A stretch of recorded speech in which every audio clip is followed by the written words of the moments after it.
इंदिरा एकादशी आश्विन मास की कृष्ण पक्ष की एकादशी को इंदिरा एकादशी कहते हैं। पितृपक्ष में इस एकादशी के पढ़ने से इसका महत्व और अधिक बढ़ जाता है, क्योंकि इस व्रत को करने से पितरों के पाप भी कट जाते हैं। इंदिरा एकादशी का व्रत करने से मनुष्य को सुख समृद्धि की प्राप्ति होती है।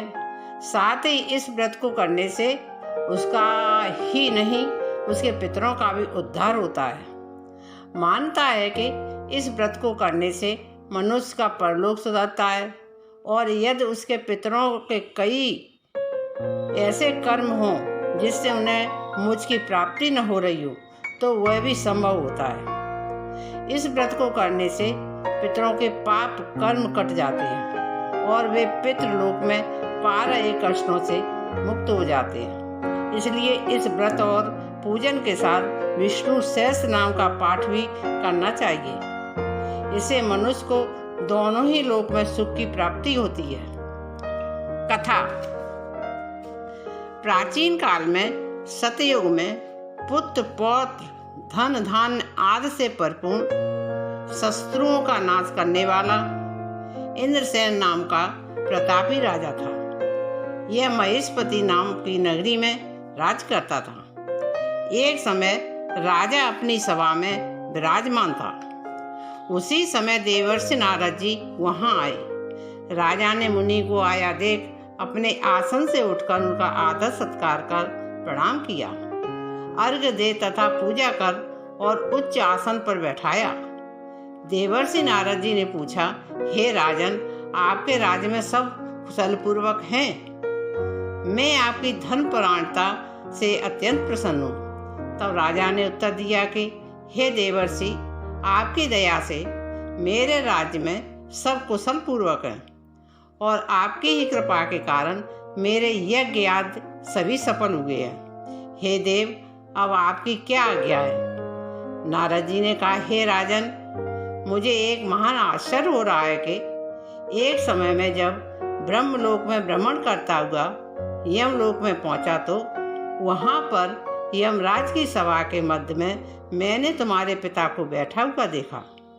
हे राजन, तुम्हारे पिता महान ज्ञानी ध्यानी धर्मपरायण थे, किंतु एकादशी का व्रत खंडित हो जाने के कारण यमलोक में गए थे, और उन्होंने तुम्हारे लिए मेरे द्वारा एक समाचार भेजा है कि यदि मेरा पुत्र आश्विनी मास के कृष्ण पक्ष की इंदिरा एकादशी का व्रत करके मुझे अर्पण कर देवे, तो मैं अवश्य ही यमलोक से छूटकर स्वर्ग को प्राप्त हो जाऊं।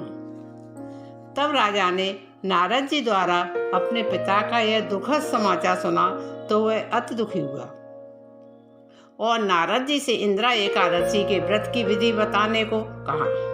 तो नारद जी ने कहा, हे राजा, आश्विन मास के कृष्ण पक्ष की दशमी के दिन प्रातःकाल श्रद्धा सहित स्नान करने के पश्चात दोपहर को ही स्नान करें। उस समय जल से निकलकर श्रद्धा पूर्वक पितरों का श्राद्ध करें, और एक समय भोजन कर रात को पृथ्वी पर शयन करें।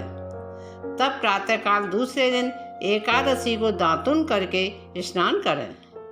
तत्पश्चात भक्ति पूर्वक व्रत को करते हुए कहे कि मैं आज समस्त भोगों को त्याग कर निराहार रहकर कल भोजन करूंगा। हे प्रभु, आप मेरी रक्षा करें। इस प्रकार प्रतिज्ञा कर व्रत को धारण करके शालिग्राम की मूर्ति स्थापित करें और उत्तम ब्राह्मण को बुलाकर भोजन करा दक्षिणा दें। उसी भोजन में से कुछ भाग गऊ को दें। तब विष्णु भगवान की पुष्प धूप दीप नैवेद्य आदि से पूजा करें, और रात्र को भजन कीर्तन कर जागरण कर तत्पश्चात दूसरे दिन अर्थात द्वादशी के दिन बंधु बांधवों सहित मौन होकर भोजन करें। हे राजन, यह सब इंदिरा एकादशी के व्रत की विधि है। यह तुम इंदिरा एकादशी के व्रत को करोगे तो तुम्हारे पिता अवश्य स्वर्ग में वास करेंगे। इस प्रकार राजा को उपदेश देकर नारद जी वहीं पर अंतर्ध्यान हो गए। तब राजा ने इंदिरा एकादशी आने पर उसका विधि पूर्वक व्रत किया। तब बंधु बांधवों सहित इस व्रत को करने से आकाश से पुष्प वर्षा हुई। तब राजा का पिता यमलोक को त्याग गरुड़ पर सवार हो स्वर्ग गया और राजा इंद्रसेन भी इस व्रत के प्रभाव से इस लोक में सुख भोग कर अंत में स्वर्ग को गए। श्री कृष्ण जी ने कहा, हे धर्मराज युधिष्ठिर, इस व्रत कथा को पढ़ने और सुनने तथा सुनाने मात्र से ही मनुष्य के समस्त पाप नष्ट हो जाते हैं। इस दिन तिल गुड़ का सागर लिया जाता है। जय हो इंदिरा एकादशी की।